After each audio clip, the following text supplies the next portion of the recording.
I'm Dr Moira. I'm a health psychologist and I've looked at 3 celebrity routines and rated them A through D so you don't have to.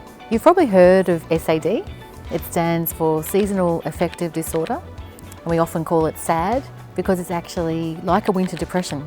And here in Australia it's not such a huge issue, although some people are sensitive to less light. And it's based on not having as much daylight, and our mood is regulated by having as much daylight as possible. So without it, we're more prone to depression. So here it is a sort of a more mild version because we're not getting out as much and probably not exercising as much with the cooler weather. So it's not nothing, but it's also not something we need to have a huge protocol for. How many hours did you sleep last night? 11. In winter, it's tempting to sleep like Dakota. However, international guidelines for sleep state that we need 7 to 9 hours per 24 hours for most adults.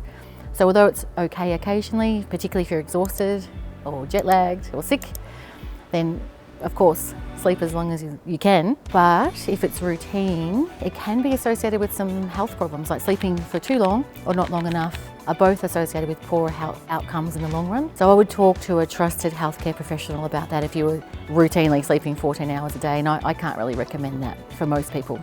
I give Dakota's routine a D, but if it's used for energy and recovery, then it's probably a C, but just keep in mind that it's really not for everyone. Plunging into cold water can have its benefits, particularly as a boost for your energy and recovery, but as a daily winter hack or routine, it's not really recommended for everyone. It's not that it's harmful, it's just that there's not enough evidence to suggest that everyone needs to do it. I personally love it, I get a lot out of it, but it comes down to a case by case and really your individual preference and your circumstances. I give Jennie's routine a C.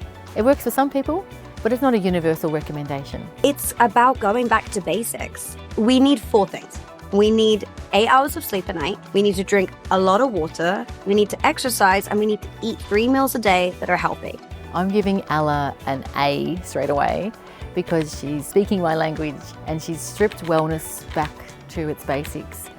And she's on the record as saying that the wellness industry sort of overhypes, overstates, overcomplicates things. That can cause confusion. And I think in winter, it does get harder to do those basic things. And they're simple, but they're not necessarily easy because it's, you're colder or you have less energy, less daylight. There's a whole lot of complications. But stick to the basics if you can. So, getting plenty of sleep and eating well and moving your body and being with people you like, socially connected. They're the things that the research tell us work, but they don't get the traction. They're a little bit boring, not innovative enough on social media. So go Ella for stripping it back to the basics, and I love that, and I rate it very highly.